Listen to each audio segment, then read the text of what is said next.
सच्ची घटनाएं। इनका जन्म एक धनी परिवार में हुआ था।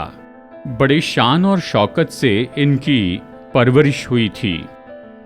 युवा अवस्था में ये अपनी बाहरी सुंदरता पर घमंड करती थी और कई घंटों तक आईने के सामने बैठकर अपनी ही तारीफ किया करती थी।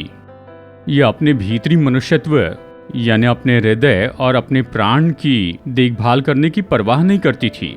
परमेश्वर की उपस्थिति को खोजने के बजाय ये संसार की ओर देखती और उसके ऐशो आराम में आनंद उठाया करती थी। और फिर ऐसा हुआ कि इनके पिता ने इनका विवाह एक बहुत ही धनी व्यक्ति से कर दिया। इनके पास था धन, शानो शौकत और सुंदरता, लेकिन इनके मन में कोई शांति या समाधान नहीं था और ये हमेशा दुखी रहती थी। और उस समय में इनकी बाहरी सुंदरता जिन पर इन्हें घमंड था, वो स्मॉल पॉक्स के कारण पूरी तरह से खत्म हो गई और ये बहुत बदसूरत दिखने लगी।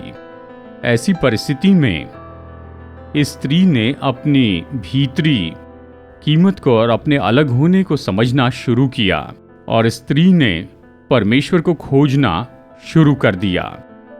इन्होंने यीशु को अपने उद्धारकर्ता के रूप में ग्रहण किया। इन्होंने जाना शरीर से बढ़कर आत्मा मूल्यवान है और ये भी जाना कि इस संसार के जीवन से बढ़कर आत्मिक जीवन ज्यादा मूल्यवान होता है। ये हैं मैडम गयोन। कम उम्र में ही इनके पति की मृत्यु के बाद इन्हें बहुत सी मुश्किलों का सामना करना पड़ा, तो इन्होंने यीशु मसीह पर अपनी आशा रखी और कहा कि मैं अपना बाकी जीवन यीशु मसीह को समर्पित कर देती हूँ और दूसरों को यीशु मसीह के प्रेम के बारे में बताती चली गई। परमेश्वर से महान और कोई नहीं है और मुझसे बुरा और कोई भी नहीं है। परमेश्वर तो धनी है और मैं कंगाल हूँ, लेकिन मसीह यीशु में मैं इस योग्य हूँ। यदि मेरे पास मसीह है तो मुझे किसी की भी जरूरत नहीं। इस तरह से मसीह के गवाह के रूप में जीवन जीकर बहुतों को प्रभु के पास लाने के बाद 69 साल की उम्र में इस संसार को छोड़कर प्रभु की उपस्थिति में चली गई। जो अपनी बाहरी सुंदरता से प्रेम करते हैं, संसार के धन की आशा करते हैं और आत्मा के उद्धार को अनदेखा करने वाले भाइयों और बहनों, शोभा तो झूठी और सुंदरता व्यर्थ है, परंतु जो स्त्री यहोवा का भय मानती है उसकी प्रशंसा की जाएगी, ये परमेश्वर का वचन कहता है।